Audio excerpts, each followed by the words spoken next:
Bonjour à tous, je suis ravie de vous retrouver en pleine nature, au cœur de la savane.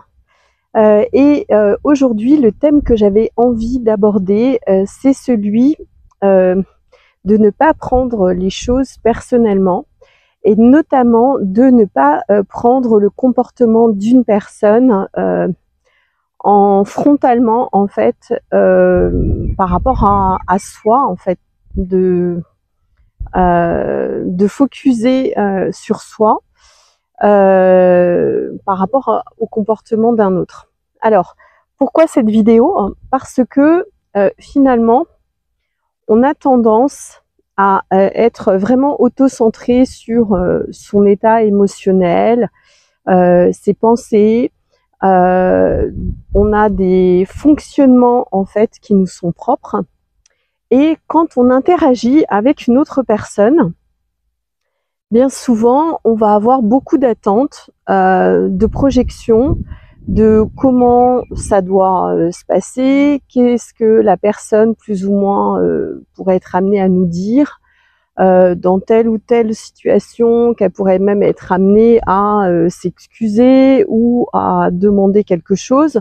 Voilà, on va avoir des attentes qui vont être vraiment très très particulières, qui sont fondées sur notre schéma à nous, sur notre culture personnelle, sur nos blessures aussi, sur nos attentes, sur ce qui est important pour nous, sur notre vision en fait du monde, alors que l'autre a peut-être un tout autre parcours et peut-être aussi dans un tout autre, et même certainement, dans un tout autre état émotionnel, avec aussi ses propres projections, son propre bagage en fait émotionnel, ses propres blessures, et du coup va réagir en fonction de lui, voilà, ou en fonction aussi de ce qu'il est capable de donner et aussi ce qu'il est capable de recevoir.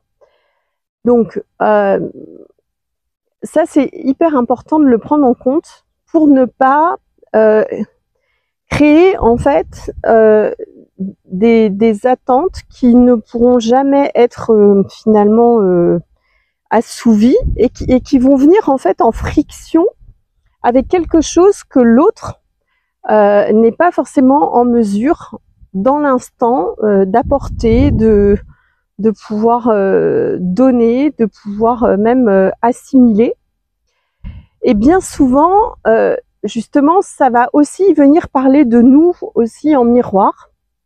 Donc ça reste intéressant parce que même si on ne se sent pas véritablement comblé, même si nos attentes ne sont pas véritablement réalisées, ça va quand même venir nous parler d'une partie de notre comportement, de pourquoi on attire à soi ce type de personne, ce type de relation, ce type de comportement et pourquoi c'est réactivé à chaque fois.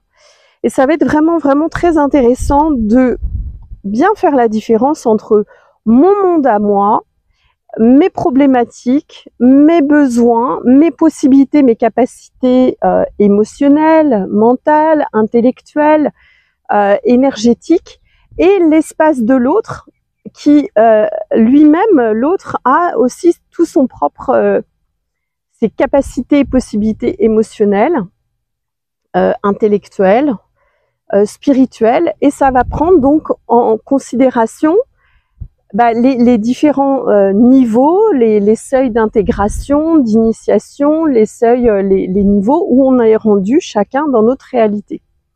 Et quand ces deux réalités se rencontrent, du coup, c'est vrai que ça peut faire l'objet d'énormément de jugements si on a des attentes.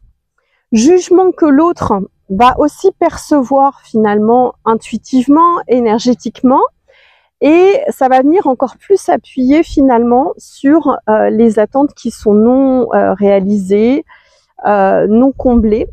Alors encore plus s'il n'y a pas véritablement de communication à ce sujet.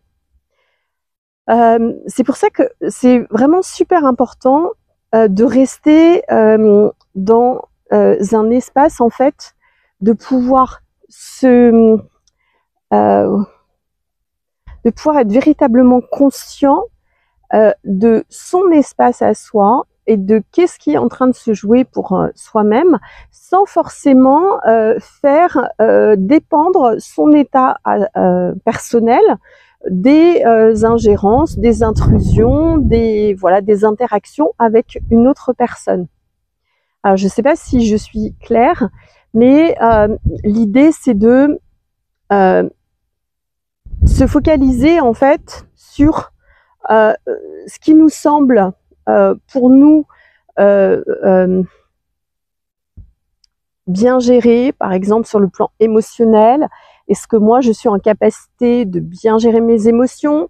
Est-ce que je suis en capacité de bien communiquer? Est-ce que mes besoins sont clairement établis? Est-ce que mes attentes aussi éventuellement sont claires? Est-ce qu'elles de faire en sorte non plus ne pas les prendre, parce qu'avec des attentes on est souvent déçu, donc plutôt peut-être parler d'intention. Quelle intention en fait j'ai envie de concrétiser, de réaliser? Voilà, être au clair avec nos désirs, nos besoins, nos envies, communiquer clairement dessus. Et après, tout ce qui va se passer dans l'espace de l'autre, ça ne regarde que lui ou qu'elle, et ça va, voilà, ça n'a pas à rentrer en ligne de compte finalement avec ce qu'on est en train de vivre, sachant que l'autre n'est qu'un messager qui va venir en fait plus ou moins en miroir, soit appuyer sur nos boutons, soit nous faire réagir, soit nous déclencher, soit finalement nous montrer des parts de nous-mêmes qui pour l'instant qu'on n'avait pas encore explorées. Et c'est en ça que toutes les relations sont absolument merveilleuses et fantastiques, puisqu'à chaque fois elles ne vont parler que de nous. Et donc l'idée, c'est justement de se focaliser d'abord sur nous, qui est déjà quand même quelque chose qui va nous prendre du temps, qui va nous prendre de la conscience, qui va nous demander à vraiment bien nous connaître, plutôt que de focaliser sur le fait que c'est à cause de l'autre, voilà, de pointer le doigt sur l'autre finalement, de juger ce que l'autre devrait, le comportement de l'autre, comment il devrait être. Le principal, c'est de se concentrer sur soi. Est-ce que quand il y a quelque chose qui ne va pas, je le verbalise? Est-ce que je pose mes limites? Est-ce que je mets fin à des comportements ou des paroles qui me dérangent ou que je considère comme inappropriées? En gros, est-ce que j'exprime et est-ce que, entre guillemets, je sanctionne aussi éventuellement des comportements qui peuvent me paraître offensants, sans forcément aller plus loin dans le sens que l'autre l'a peut-être fait exprès. Non, l'autre, il est finalement là pour nous, justement, nous ramener à nous-mêmes, hein, dans nos obligations, dans notre clarté et dans le fait de poser nos limites. Voilà. Donc, l'idée de cette vidéo et l'invitation que je vous fais, c'est vraiment de revenir à vous et de vous, encore une fois, focuser exclusivement sur vous, puisque finalement, l'autre n'est qu'un pion, n'est qu'un un avatar, en fait, que l'on a créé pour venir nous déclencher, pour venir nous apprendre à mieux nous connaître nous-mêmes. Voilà. J'étais ravie de pouvoir vous partager cette nouvelle vidéo et je vous dis à très vite.